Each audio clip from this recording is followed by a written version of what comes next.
And today, now, we are here for Media Revolutions with Pendleton. So, Liz has helped organize Extinction Rebellion's The Big One and Restore Nature Now marches, two of the biggest marches in the UK, mobilizing hundreds of thousands of people in London in 2023 and 2024.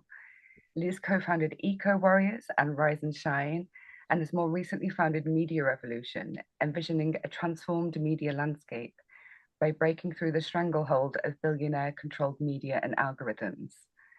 Liz has a whole strategy about this and how to transform information and how we receive it.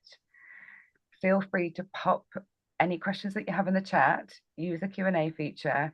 We'll also have a free-flowing Q&A a little bit later. Today, Liz will be speaking about one of Media Revolution's core focuses to help people stop and counter disinformation and beating isolation and doom scrolling.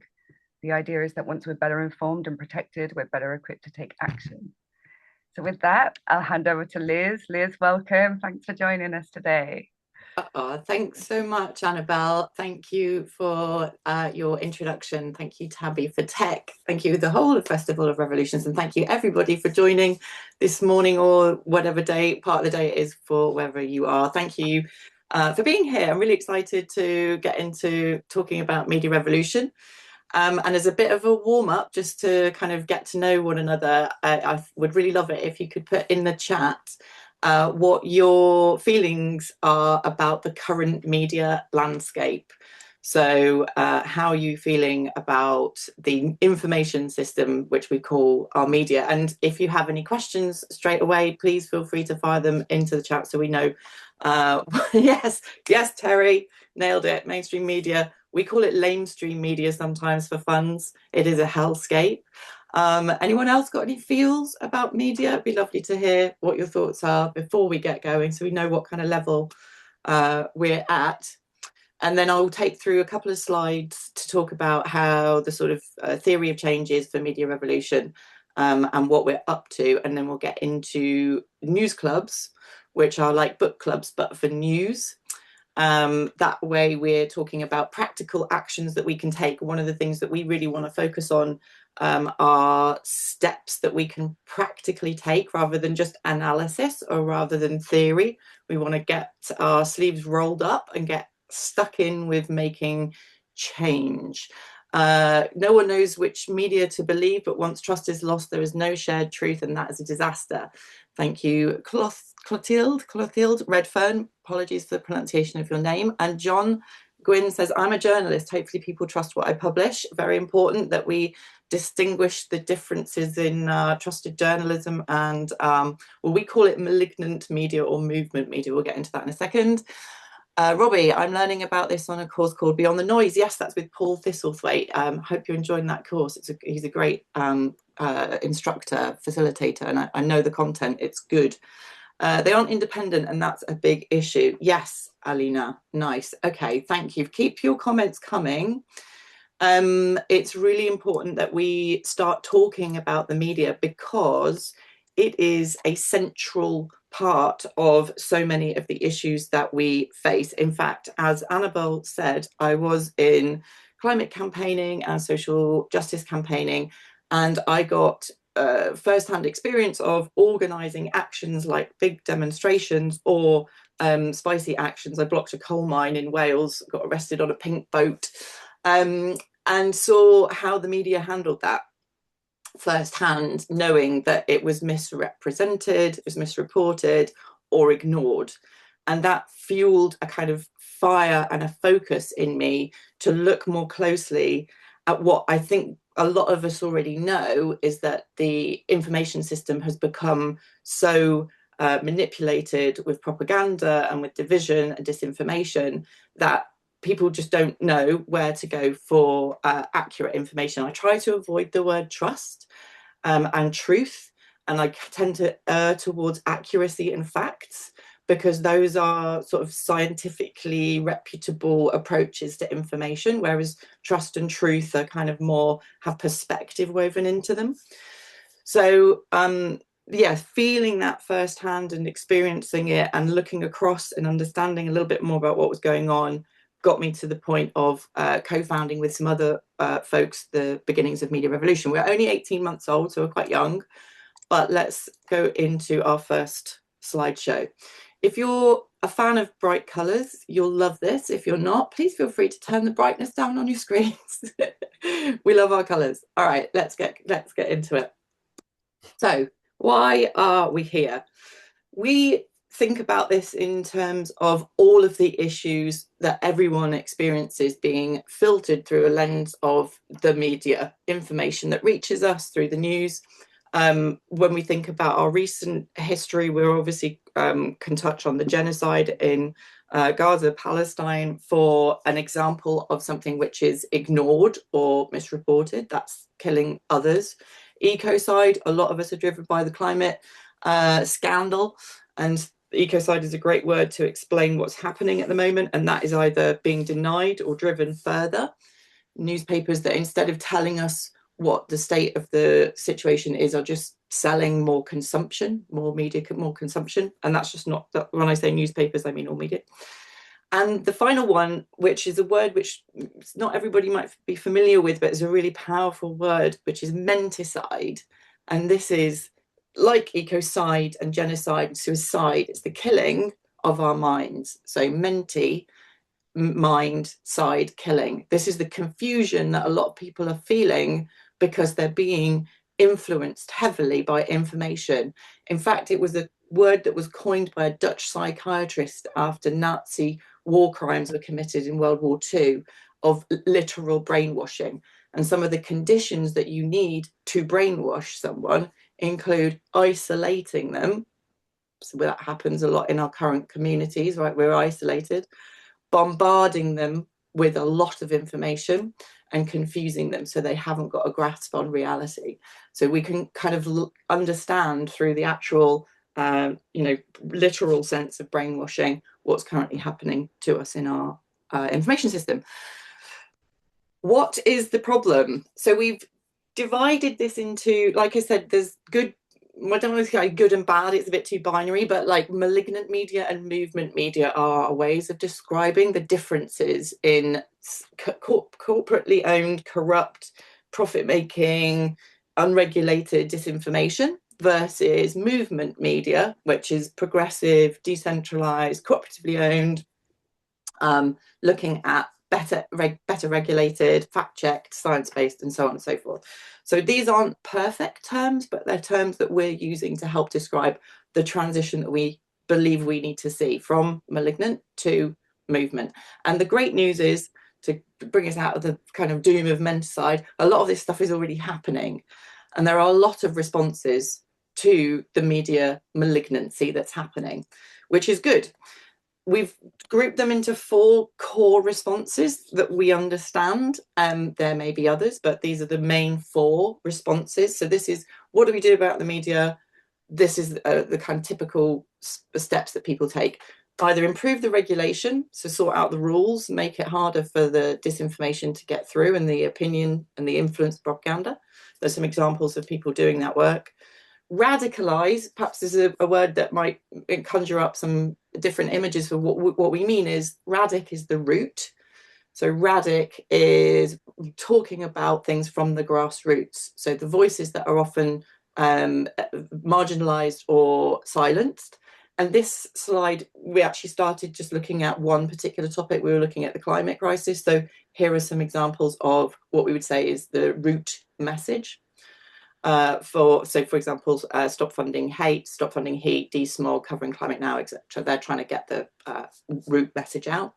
You can replace it. You can go, right, give up, this existing media is rubbish, let's create something new. And that happens in some examples on the screen there, Navarra Media, Canary, and plenty of others as well. And then my favourite, I shouldn't have a favourite really, but resistance, the one that's often missed out, the one that brings change, the one that leverages material disruption and brings about effective change. So those 4 responses all exist. Extinction Rebellion did some great protests. In fact, their Tell the Truth message was originally media tell the truth. And they did, I don't know if anybody remembers, they blocked Broxbourne Print Works in the UK and stopped all of the newspapers coming out for a day. Also done smashing the windows of News HQ, News UK, Rupert Murdoch's criminal headquarters in London, and various other things as well. So these 4 responses are good and should be considered. Now, our theory is, what if we didn't compare and contrast and compete and be in competition with each other? What if we collaborate these 4 responses? What if we overlap them? What if we find the places where we can see our similarities and support each other? So we're replacing the media, but what with? Is it better regulated?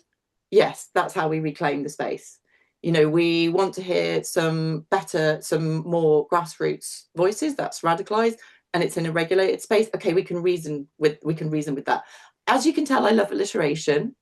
So there's lots of R words in here, but they are actually all genuinely, they do work. So our theory is, if we stack them up and we work together as much as possible, pulling coordination into the center point, we've got the conditions for a revolution.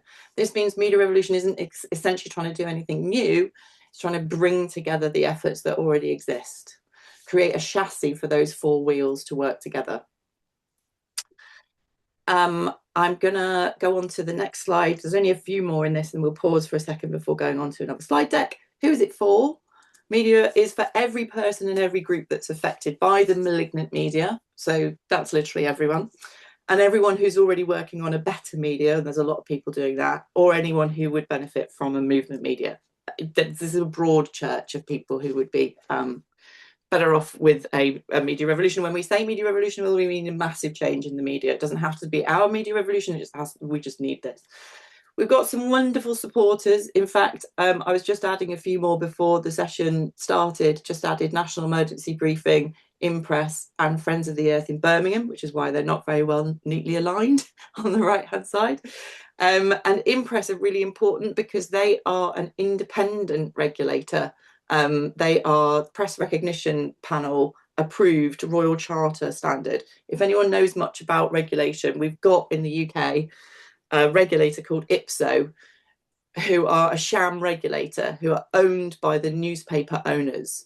So when the hacking scandal happened in 2011, there was an inquiry called the Leveson inquiry, which is it was a huge scandal and a huge inquiry at the time. And the recommendations that came out of that said, we need a regulator.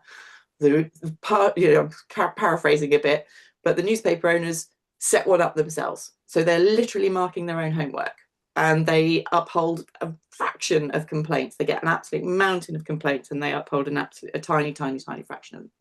It's a mess. Moving on, key dates. We've got a few dates coming up this year. You'll be glad to know there's a bit of lead-in time, so we're well ahead of the game here. World News Day is on the 28th of September. We link up with other independent media outlets and promote independent news on World News Day. Then we have Media Literacy Week, which is a UNESCO week, and that leads us up to Media Liberation Day, which is the Media Revolution key day on the 5th of November. Remember, 5th of November, Media Liberation Day. Okay, what is happening? We've got an escalating bar graph that shows us things that we can do, very simple things that we can do straight away. You can consume indie media. You can look for indie media that's typically a little bit harder to find because they haven't got the advertising budgets and they're not reaching you on the algorithms of the social platforms. Go find and go share with others. So share social posts from independent media. They really need it. You know, the commercial side of things on independent media is very difficult. So your support of independent media is really important. So if you come across those posts, or you can go and find those posts that speak from an independent voice, please share them. You can stay off platforms. You can boycott platforms. In fact, we're working on a coordinated boycott, digital walkout, digital strike of platforms coming up. Obviously, you can attend a webinar like you are today. Congratulations for taking action, all of you, and thank you. You can reject data targeting and subscribe to indie media, attend a news club. We're going to get into news clubs in a bit. You can even switch social platforms to a decentralized social platform. And I've got some examples of those I'll share with you in a mo as well. We also have an action called Cover Page, which happens on the 5th of November, where you can print out or write a piece of paper and put it on top of newspapers in newsagents and supermarkets to explain to people that the contents in that newspaper and on their social media platforms is disinformation and should be avoided, and to point people towards independent media. And you can mobilize others. So you can, this is a really important thing, that a lot of people consume in media on their own in isolation. We don't actually, we occasionally say, oh, did you see that thing in the news? We talk a little bit about the news, but actually focusing and talking about there being change in the media, and that change having a direction that we can all take action in, driving that change, is something that isn't currently a conversation that we hear a lot of. So we need to bring that conversation up if we want genuine change in our information system. If we don't get genuine change in our information system, we're flying blind. We're constantly worse than flying blind. We're flying blind with one arm chopped off. Okay, I'll not stretch that analogy anymore. We'll go past that page. And how do we get involved? So this is the moment that if you've got a phone with a QR code scanner, I would encourage you to scan this QR code and let me know if it works. This will take you to a link tree, and on the link tree are various links, including joining the Signal group, registering for emails, and exploring our discovery form. And I'll leave that up for a second, but I can also put a link in the chat. So I will come out of that slide now and stop the share so don't get screen whiplash. Oh, I'm back. Hello. How's everyone doing? Can we have a gallery view for a second, please, Annabelle, and see if people are with us? Just one sec. Oh, thank you, Tabby. Hello, everyone. Hi. Thanks. It's good to see you. If you feel like switching your camera on and joining us, anybody who's not, then now's a good time. Hi, and thanks. It's lovely to see real faces. I know there's a lot of information that I just gave, new words, new concepts, and it might be tricky to take that all in. So I just wanted to pause before going into another slide to see if anybody had any clarifying questions of what they've seen so far. That we will then go into more information on news clubs. So we'll have a little bit more time on that and how to spot the disinformation. We've got a toolkit that we'll go through, but just any questions on what we've seen so far. Hi, Liam. Yes, I have some questions. Mainly, as an Australian, we already have a pretty significant independent media caucus.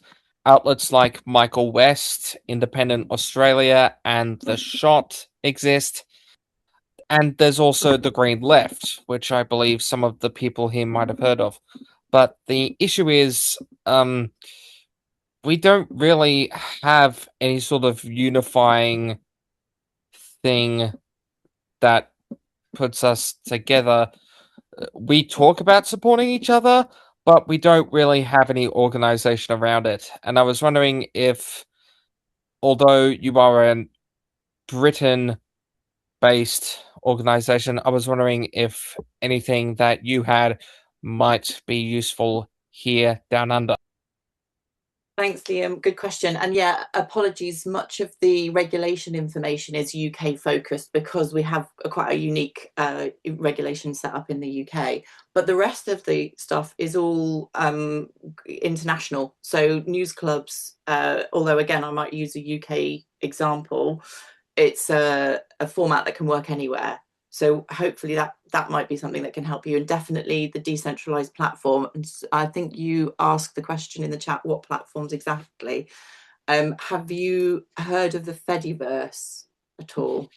I have heard of the Fediverse. I actually set up a Mastodon account and a Blue Sky account, but I was asking what platforms were you boycotting? I wasn't asking what.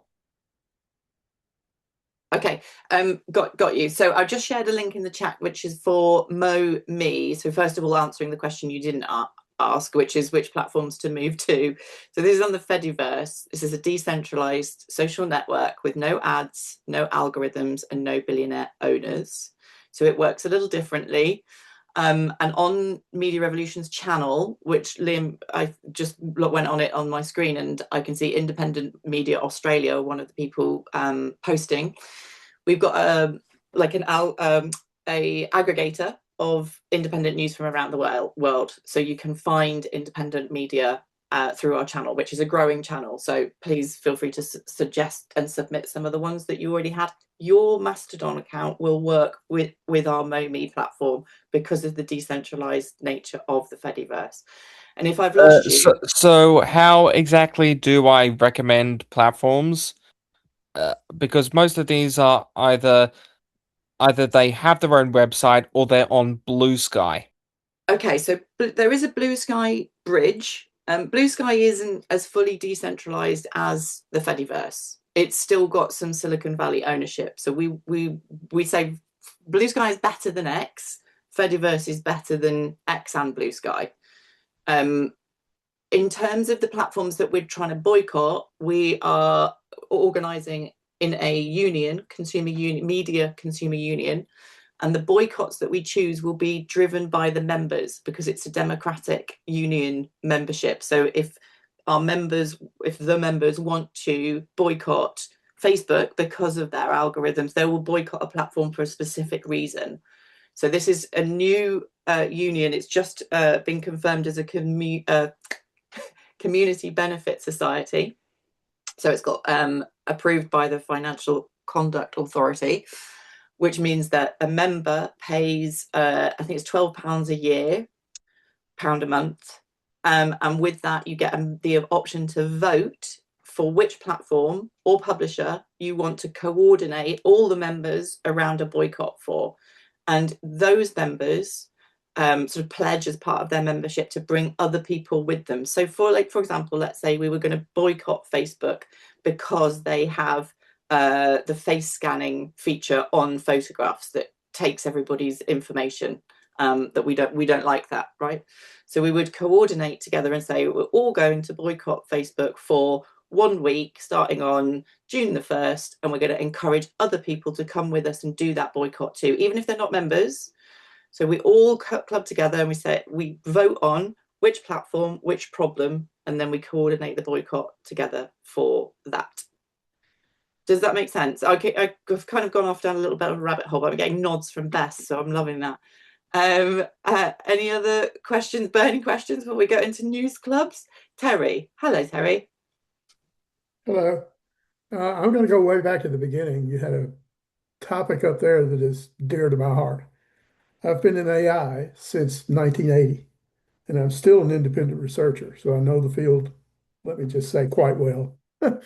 And when you say AI clarity, what's that mean to you?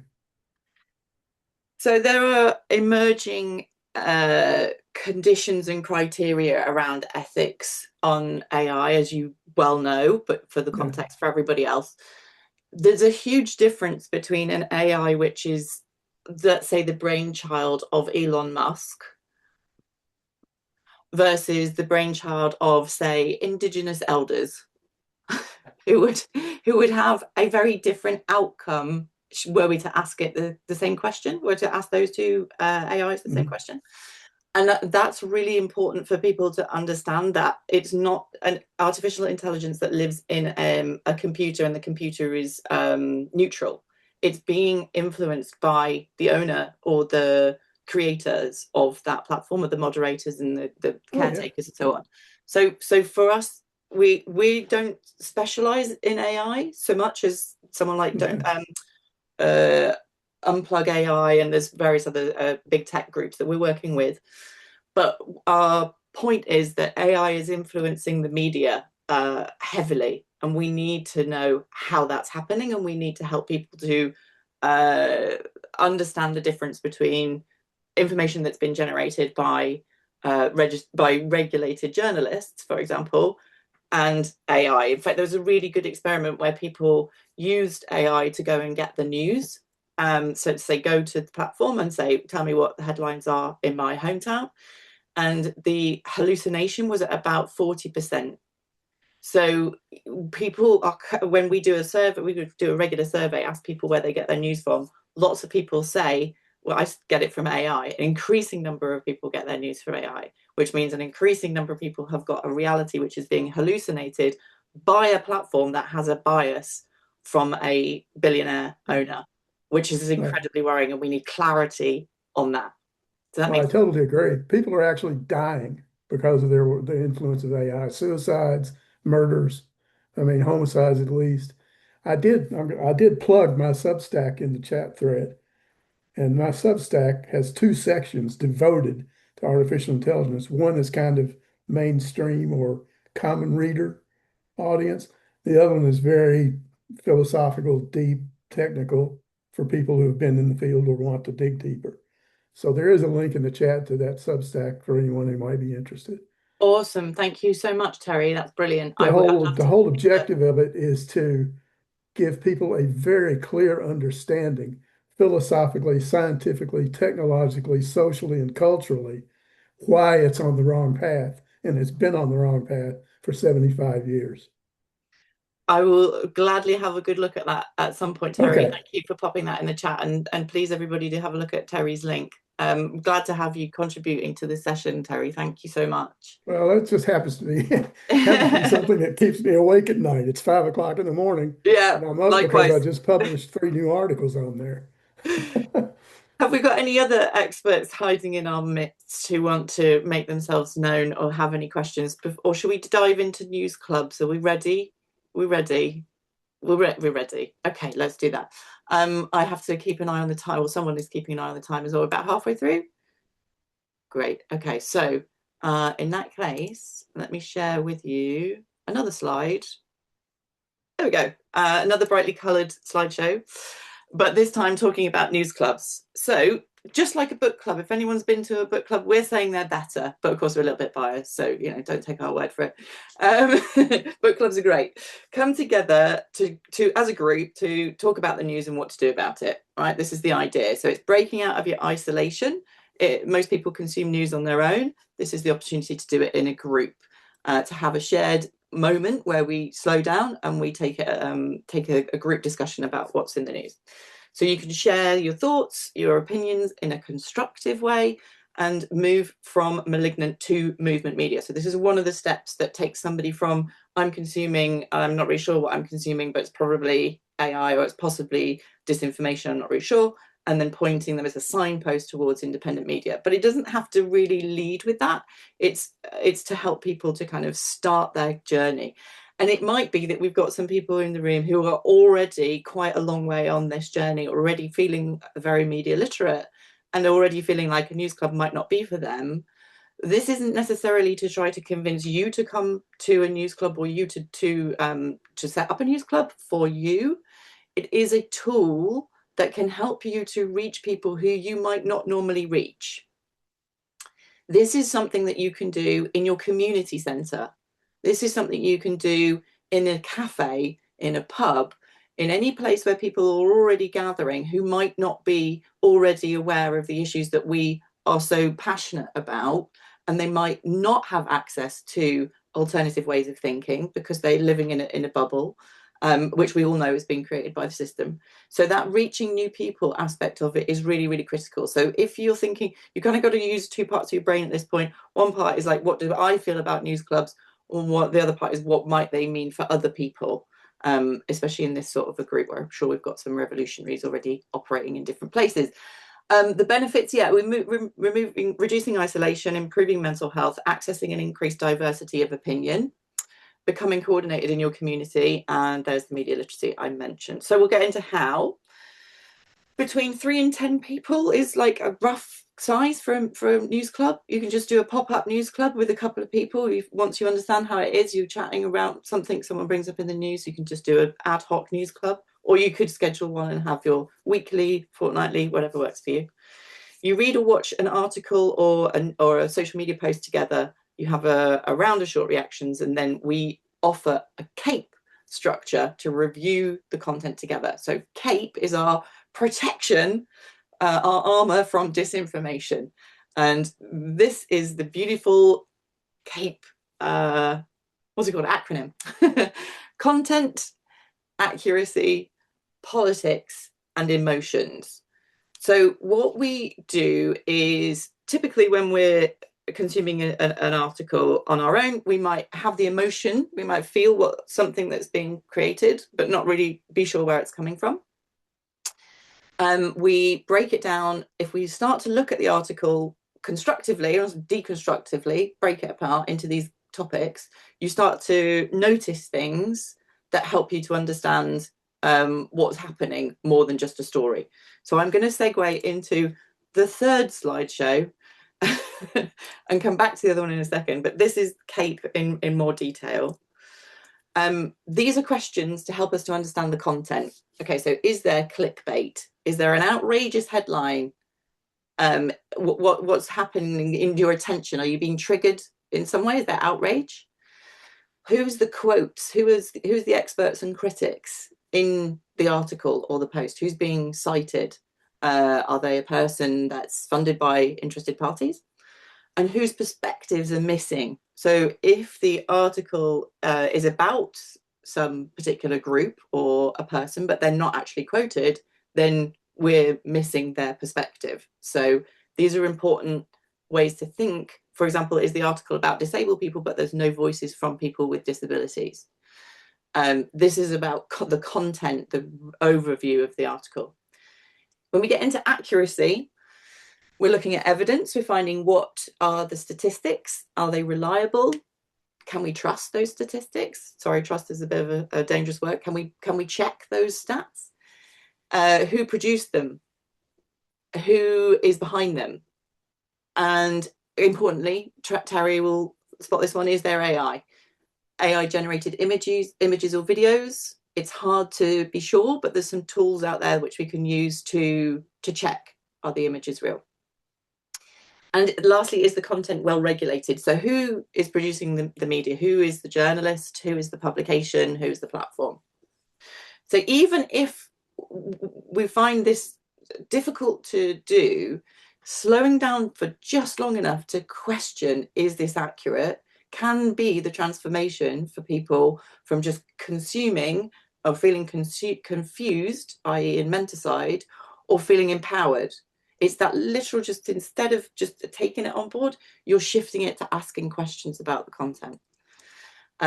Politics is obviously a very controversial one, but professional journalists and politicians and influencers all have different motivations and different credibility on various topics. So check who is being reported on, who's doing any persuading, what's their viewpoint, and definitely the politics of the publisher and the owner. And a lot of the time this is the easy one because the majority of media is privately owned by right-wing billionaires.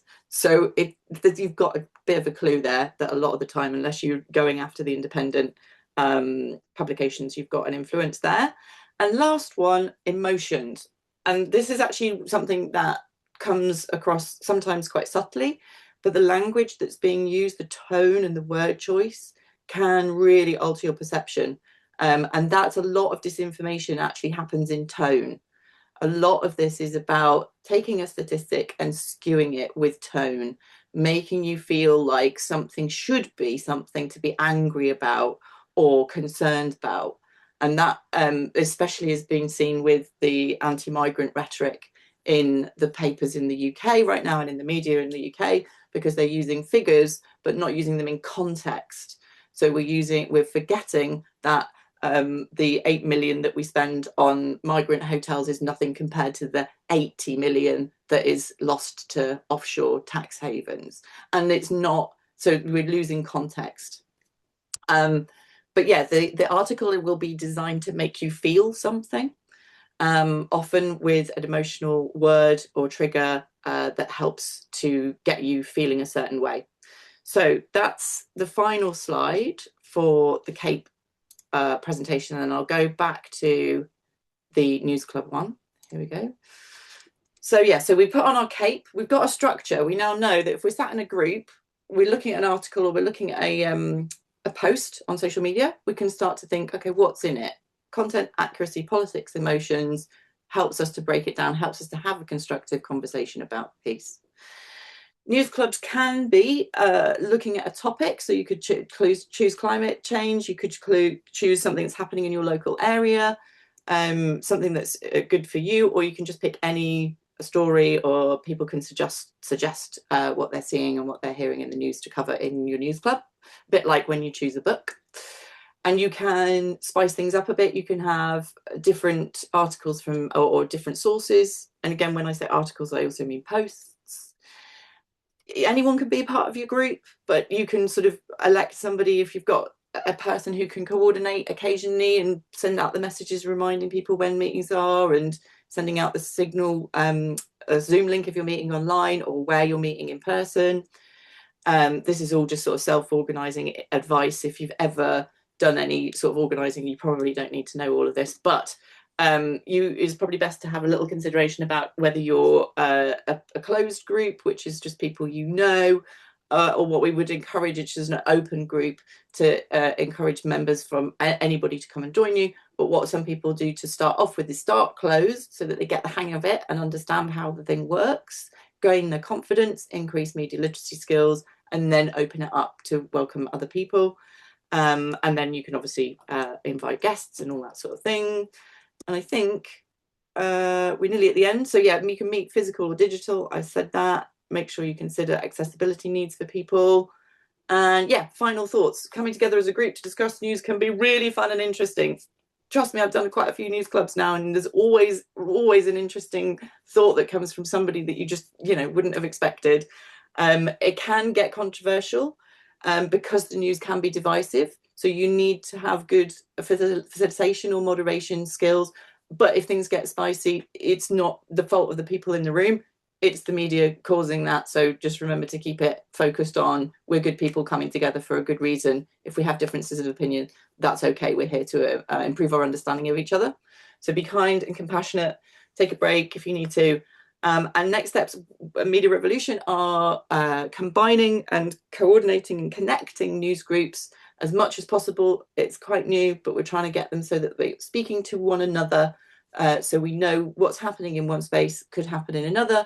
Skills and information sharing can kind of improve as we network.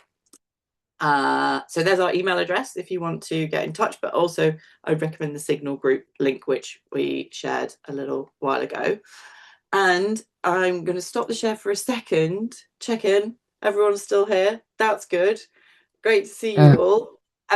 Would you like a very, very quick demonstration of CAPE on an article? Yes? Yes. Okay.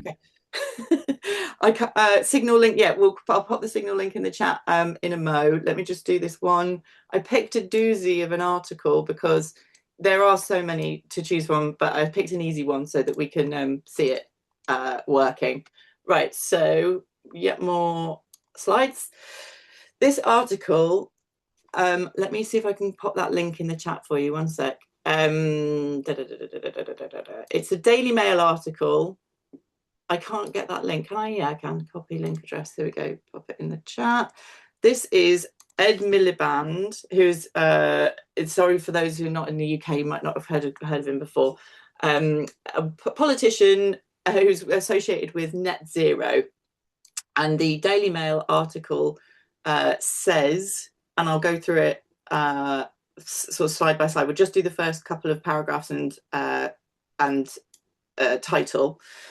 The title of the article is "The Staggering Cost of Ed Miliband's Net Zero Drive Finally Revealed, £4.5 trillion. That's more than the UK's entire GDP." Some of you might know this article because it got quite a lot of discussion at the time. Labour's obsessive drive towards net zero could cost Britons a staggering 4.5 trillion over the next 25 years, official estimates suggest. So it's got a lot to go from straight away. Can I encourage anybody to give me what they might see in the headline or the sort of sub-main title as a word or words that would be something to look at for content or accuracy or politics emotions? Liam? I would say words like staggering cost, words like drive. the extremely tacky grammar, like it reads like a clickbait article, which is what I understand today. Yep.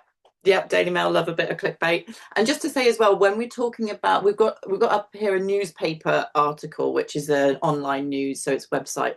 This is on social media as well, and the Daily Mail can put out up to 100 videos on TikTok a day, not always under their own name. They've got lots of other channels and they've got influencers. So whenever we're looking at this, we are talking about all different medias, not just press. But yeah, staggering. I think obsessive as well. Anybody else want to spot anything from perhaps the accuracy or the politics category? Who can see a politics in here? And come to someone, see if someone else can come in. Terry. Yeah, there are a few, they're not really glaring or flashing, but there are some suggestions in there that there may be some bots writing it. But the very way it was presented, aside from the false authoring might be going on, the way it's presented comes across as having come through a bot farm. Mm. You see what I'm saying? Yeah, You said interesting. they use many channels, Yeah. and this looks like something that would come through a channel like that, where the Okay. channel itself is run by the bot. Yeah, yeah. I Even got if it's it. not written, even if they pull it off of, I don't know, just the AP or the wires, Mm-hmm. and kind of rewrite it with a writing bot and then Mm-hmm. push it through 4 or 5, 40 or 50, 100 or 100 bot channels. Great. I see a Yeah. lot of that in the US, and I'm sure it's happening everywhere else too. Yeah. I think you could be onto something there. If I Exaggeration. if I may interject again, Yeah. I believe that the Daily Mail is extremely prone to exactly this type of thing.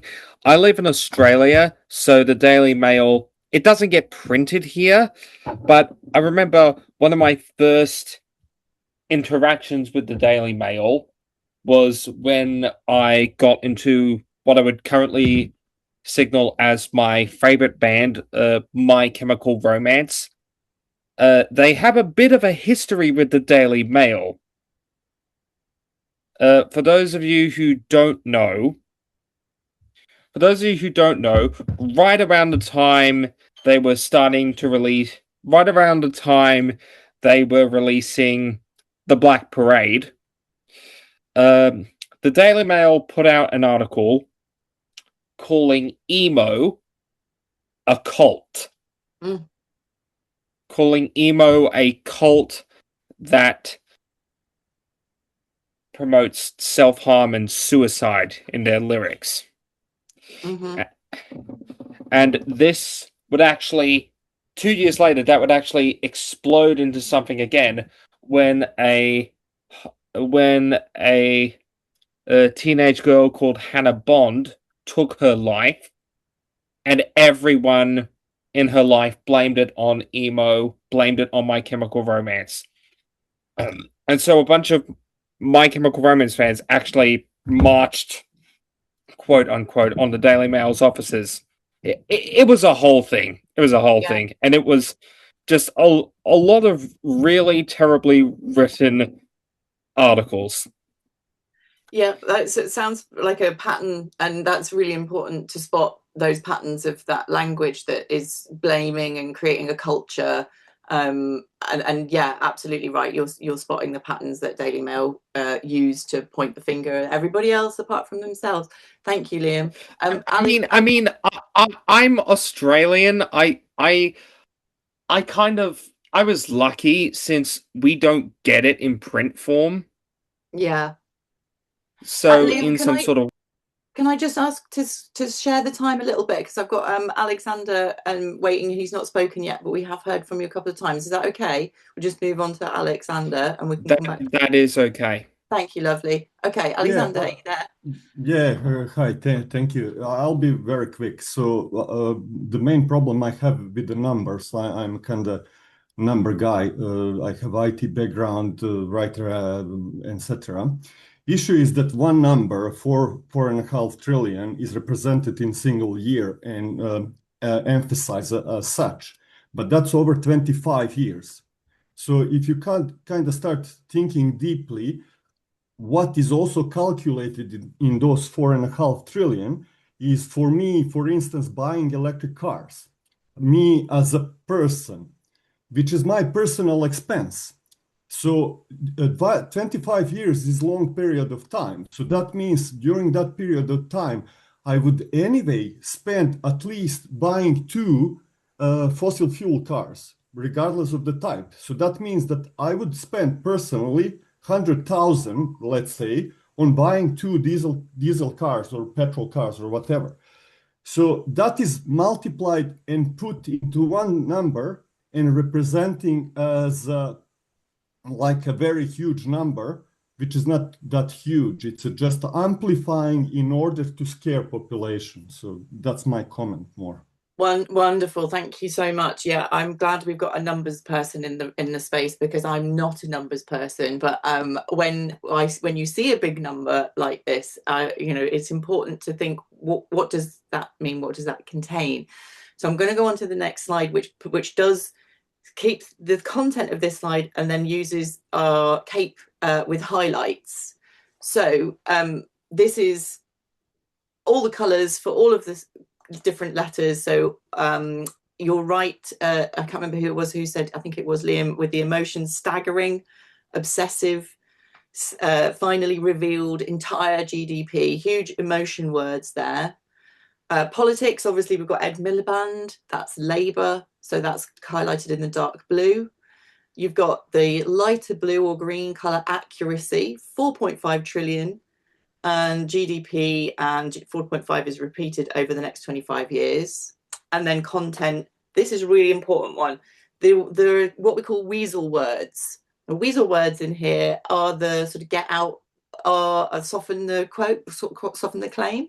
So Labour's obsessive drive towards net zero could cost billions. Britain's a staggering 4.5 trillion over the next years, official estimates suggest. So estimates and could are kind of like we're saying this really shocking number, but we're just sort of also getting out of jail free by saying, well, we're only estimating it, but we're using the shocking number all the same. So what we've said here is that malignant media use disinformation to downplay the global climate crisis and turn it into a party issue, consequently using it to divide opinion. We'll get onto the accuracy of the 4.5 trillion on the next slide, but well done everybody on spotting those words. This is the next couple of paragraphs in the article where we start to get into the meat of things, and then we'll see what we feel about these. I can see you laughing already, Terry. Critics said the extraordinary mounting costs for measures such as wind farms, solar panels, green heating systems, and upgrades to roads and railways are significantly higher than previous forecasts and could bankrupt the economy. The figures quietly published last month by the National Energy System Operator, NESO, a government quango responsible for Britain's energy systems, includes an estimated 585 billion to be forked out by ordinary households to pay for the move away from energy guzzling boilers towards eco-friendly heat pumps. So there's a lot going on in this section. How are we doing for time? I might just sort of fast forward a little bit. Anybody want to pick out a word? Just on time, we are over time now. Oh, we are. I think if we can wrap it up. Yeah. And some people have been asking for the links for the slides. Okay. Anything that's information that you'd love to give but haven't been able to, or you've got links to the slides or anything like that, you can pop them in the chat. Thank you. Will you be at the connection space after this?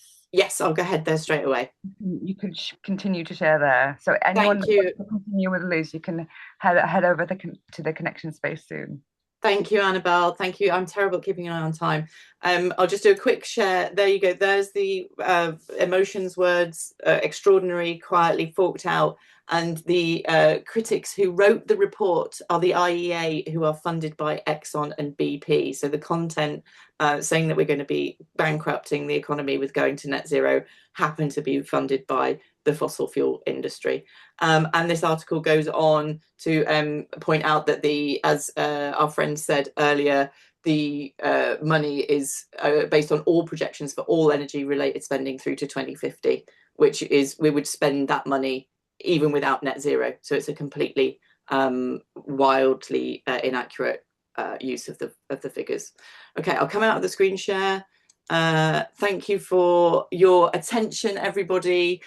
Focusing our attention is the #1 thing. Changing our attention economy from malignant media to movement media will shift and will create disruption where it matters most, which is monetary on the platforms. If you divest your attention economy from the malignant platforms and move it across to the movement media, you will be effectively joining the media revolution just by doing that. I'm going to pop a link to our website. Our website has got loads of resources on there, including the links to the Signal group, including the links to the CAPE toolkit, which is on the News Club's page. Loads of information on there, and I'm really happy to give you also my email address is liz@mediarevolution.org. If you did want to follow up with me on any of this, or you're thinking about setting up a news club, you need any help and support, I think that probably wraps it up for enough. Thank you again so much, everybody, for joining us. It's been really, really great to meet you all, and I hope you enjoy the rest of the Festival of Revolutions. Amazing talk. Where are you headed